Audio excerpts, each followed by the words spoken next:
To types of cell, वो video में भी मैंने पूरा लिखा है। Two types of cell, primary cell and secondary cells. Primary cell which can not be recharge and secondary cell which can be recharge. ये आपके सामने प्राइमरी सेल के दो एग्जाम्पल हैं। ये सेल हैं, ये लेग्रैंजी सेल है और ये डैनियल सेल है।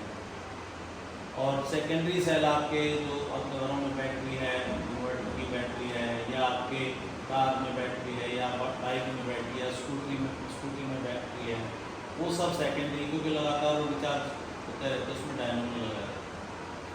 तो प्राइमरी सेल में लेग्रैंजी का कंपोजिशन क्या होता है बेटे? जैसे डायग्राम में सामने दिखा रखा है, ये देखो डायग्राम सामने जो दिखा रखा है आपको, ये फोरोस्पॉट है, इसमें कार्बन है, MnO2 है, और इसमें हम N का सॉल्यूशन हमने इसमें मिलाया, अमोनियम क्लोराइड का साल्ट मिलाया, ये इसमें उसका काम कर रहा है, इलेक्ट्रोलाइट का काम करेगा। लेग्रैंजी सेल, जब आप, ये कार्बन रॉड है, इसमें चारकोल भी मिला रखा है, और इस कार्बन रॉड के अंदर सरफेस एरिया बढ़ाने के लिए, ताकि वो डिपोलराइजिंग का काम करे, पोलराइजिंग एक्शन फास्ट हो। और ये जिंक रॉड नेगेटिव टर्मिनल का काम करती है, ये पॉजिटिव टर्मिनल का काम करती है। एच आयन जब इसके पास इस कार्बन रॉड पे जाते हैं तो वो इससे कार्बन रॉड से 2 इलेक्ट्रॉन लेते हैं, H2 गैस बन जाते हैं, और ये पॉजिटिव टर्मिनल का काम करती है, जिंक इसमें नेगेटिव का काम करती है। तो इसकी वोल्टेज आप चेक करोगे 1.45 के करीब आएगी। जिंक रॉड नेगेटिव का काम करती है इसमें, ठीक है। क्योंकि कई बार ये काम तो कर रहे हैं, ये वोल्टेज पूरी बन नहीं रही, ये 1.45 के करीब दिखाती है। जिंक रॉड इसमें नेगेटिव, ये पॉजिटिव। और इनमें जो सेल हैं, कॉपर जो लेग्रैंजी सेल है, इनमें 2 डिफेक्ट होंगे, एक polarisation defect due to polarisation, और एक होता है बेटे लोकल एक्शन। इस जिंक के ऊपर ही, इम्प्योरिटीज के कारण जिंक रॉड के ऊपर ही लोकल सेल बन जाते हैं, पॉजिटिव नेगेटिव टर्मिनल क्रिएट हो जाती है। अब ये सेल तो इफेक्टिव तभी होगा, जिंक ज़्यादा नेगेटिव होना चाहिए, ये पॉजिटिव होना चाहिए। 1.45 के करीब होती है इसकी वोल्टेज, इन दोनों के बीच में पोटेंशियल डिफरेंस 1.45 होता है। ये पॉजिटिव पोटेंशियल, ये नेगेटिव पोटेंशियल। तो अगर इसी पे ही पॉजिटिव नेगेटिव बढ़ जाएंगे तो नेगेटिव पोटेंशियल कम हो जाएगा, इसकी वोल्टेज घट जाएगी सेल की। तो वो उसको बोलते हैं लोकल एक्शन, जिसमें local cells developed on the zinc rod itself.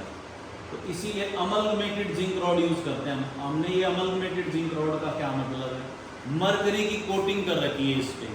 Mercury की कोटिंग करने से बाकी वो कोई कांटेक्ट में नहीं आता है, इसके इलेक्ट्रोलाइट के खाली जिंक रिएक्टिव है वो कांटेक्ट में आता है, तो खाली नेगेटिव टर्मिनल रह जाता है, इसका नेगेटिव पोटेंशियल ही रहता है, लोकल सेल उसमें नहीं बन पाते। दूसरा वर्ड मैंने बोला था कि लोकल वो पोलराइजेशन, लोकल एक्शन तो ये बता दिया, पोलराइजेशन। लेग्रैंजी में पोलराइजेशन क्या होता है? जब H आयन इससे ड्रिफ्ट होके इस कार्बन रॉड पे जाते हैं, इलेक्ट्रॉन लेते हैं, हाइड्रोजन की गैस बन जाती है, वो हाइड्रोजन गैस की लेयर इसके चारों तरफ इकट्ठी हो जाती है। हाइड्रोजन गैस इंसुलेटर है, एयर इंसुलेटर है, जैसे हाइड्रोजन गैस इंसुलेटर है, वो फर्दर H आयन को इसके ऊपर नहीं जाने देती। जब वो गैस की लेयर बन जाएगी तो H आयन को इस पर नहीं जाने देगी, तो पॉजिटिव पोटेंशियल इसका घट जाएगा, क्योंकि H आयन जा रहा है, इससे इलेक्ट्रॉन ले रहा है, हाइड्रोजन गैस बन रहा है, तो ये पॉजिटिव, जितना ज़्यादा H आयन इसके पास जाएगा उतना ही ज़्यादा इसका पॉजिटिव पोटेंशियल होगा। हाइड्रोजन गैस जब H आयन को नहीं पहुंचने देगी तो इसका पॉजिटिव पोटेंशियल कम हो जाएगा, सेल का EMF कम हो जाएगा, इलेक्ट्रोमोटिव फोर्स। तो पोलराइजेशन को दूर करने के लिए इसमें ना MnO2 का मिक्सचर भी है, मैग्नीज ऑक्साइड, MnO2 का मिक्सचर भी है, इसमें चारकोल भी है, सरफेस एरिया पर डाल देते हैं तो हाइड्रोजन गैस साथ के साथ रिलीज हो जाएगी। लेकिन फिर भी इसमें पोलराइजेशन का इफेक्ट होता है, इसीलिए ये जो सेल हम यूज़ करते हैं तो वहाँ पे इसको सर्किट में यूज़ करेंगे जहाँ पे इंटरमिटेंट करंट चाहिए, जहाँ पे हम सर्किट को बार बार ऑन ऑफ कर रहे हैं। उससे क्या फ़ायदा? जब हम ऑफ करेंगे इतने हाइड्रोजन गैस निकल जाएगी, तो हम इससे कंटिन्यूस सप्लाई ले पाएंगे। इंटरमिटेंट करंट वर्ड का मतलब समझे, जहाँ पे हम बार बार स्विच ऑन स्विच ऑफ कर रहे हैं वहाँ पे इस सेल का यूज़ करते हैं, ताकि जब हम इसको स्विच ऑफ करें ये सारी गैस निकल जाए, हाइड्रोजन गैस निकल जाए, पोलराइजेशन का इफेक्ट खत्म हो जाए। तो कौन से दो मैंने बताए, लोकल एक्शन कैसे दूर करते हैं लोकल एक्शन को, अमलुमेटेड जिंक रॉड लेके। अमलुमेटेड जिंक रॉड का मतलब क्या है, मरकरी कोटेड जिंक रॉड होती है। मरकरी जो है बाकी एलिमेंट को कांटेक्ट में नहीं आने देता है इलेक्ट्रोलाइट के, खाली जिंक आता है, तो उससे कोई लोकल सेल इस पे नहीं है। तो ये था लेक्लांची सेल। आप जब वाइवा वाला पूछेगा लेक्लांची सेल और डैनियल सेल में क्या डिफरेंस है, तो लेक्लांची सेल में तो करंट लगातार ड्रॉ नहीं कर सकते, क्योंकि पोलराइजेशन के इफेक्ट के बाद ये वोल्टेज इसका ड्रॉप हो जाएगा, करंट देना बंद कर देगा, तो हमारे को थोड़ी देर ऑफ करना पड़ेगा। तो इसीलिए सर्किट में ऐसी जगह इसको यूज करेंगे जहाँ पे हमारे को बार बार स्विच ऑन स्विच ऑफ करने से। डैनियल सेल में क्या होता है बेटे, डैनियल सेल में कॉपर कंटेनर पॉजिटिव का काम करता है। ये पोरस स्पॉट है, इसमें हमने डायल्यूट H2SO4 लिखा है, और इसमें जो है क्यूप्रिक सल्फेट डालते हैं। उसमें जैसे अमोनियम क्लोराइड डाला था, इसमें क्यूप्रिक सल्फेट डालते हैं, क्यूप्रिक सल्फेट।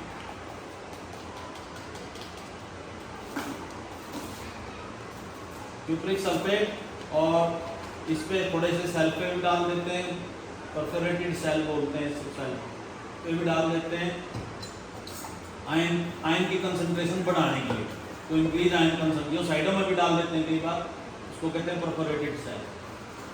तो इसमें जो है पॉजिटिव टर्मिनल का काम करेगा कॉपर कंटेनर और नेगेटिव टर्मिनल का काम करेगा जिंक रॉड, और इसकी वोल्टेज 1.08 के करीब आएगी, नेगेटिव का ये जिंक रॉड करेगा 1.8 के 1.08 के करीब आती है इसकी वोल्टेज।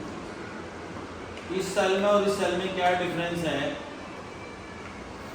डैनियल सेल में क्या है कि इसमें पोलराइजेशन का इफेक्ट नहीं होता, इसमें पोलराइजेशन का इफेक्ट, इसकी मैंने कितनी वोल्टेज बता दी 1.45, इससे कंटिन्यूस सप्लाई नहीं ले सकते, क्योंकि पोलराइजेशन के कारण हाइड्रोजन गैस की जो लेयर फॉर्म हो जाती है, इसके बाद थोड़ी देर बाद ये करंट देना बंद कर देगा, लेकिन इससे हम कंटिन्यूस सप्लाई ले सकते हैं, इसमें पोलराइजेशन का इफेक्ट नहीं होता।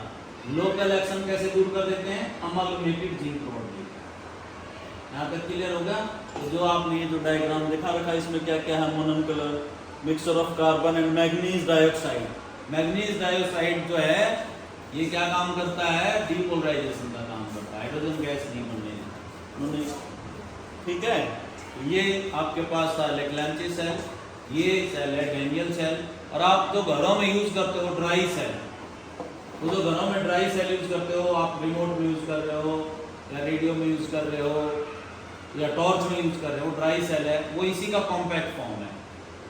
वो ड्राई सेल भी लेक्लांची सेल है, उसी का कॉम्पैक्ट फॉर्म है।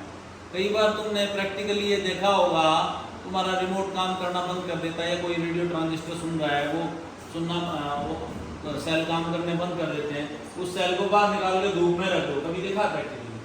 थोड़ी देर बाद धूप में रखने के बाद फिर वो थोड़ा बहुत काम करना शुरू कर देते हैं।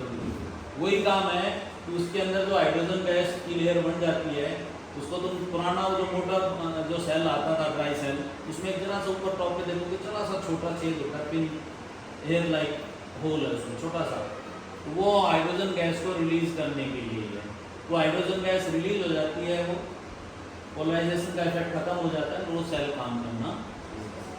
तो हमने क्या पढ़ा, प्राइमरी सेल कौन सा, लेक्लांची और डैनियल। इसमें आपने क्या डाला, अमोनियम क्लोराइड इलेक्ट्रोलाइट सॉल्यूशन डाला, एक कार्बन रॉड है, इसमें MnO2 है, चारकोल है, चारकोल सरफेस एरिया बढ़ा देता है इसका, कार्बन रॉड पॉजिटिव का काम करती है, जिंक रॉड इसमें नेगेटिव का काम करती है। इससे हम कांस्टेंट सप्लाई नहीं ले सकते पोलराइजेशन के कारण, और इससे हम कांस्टेंट सप्लाई ले पाते हैं। आप जो आपका वो आएगा मीटर बेस्ड का एक्सपेरिमेंट होगा या पोटेंशियोमीटर का होगा, वहाँ पे comparison of EMF of cell करोगे, वहाँ पे आपके पास ही आएंगे। अब आप इनकी वोल्टेज चेक करो, और अगर कम है तो इसको और कंसंट्रेटेड करके और चलो ठीक है।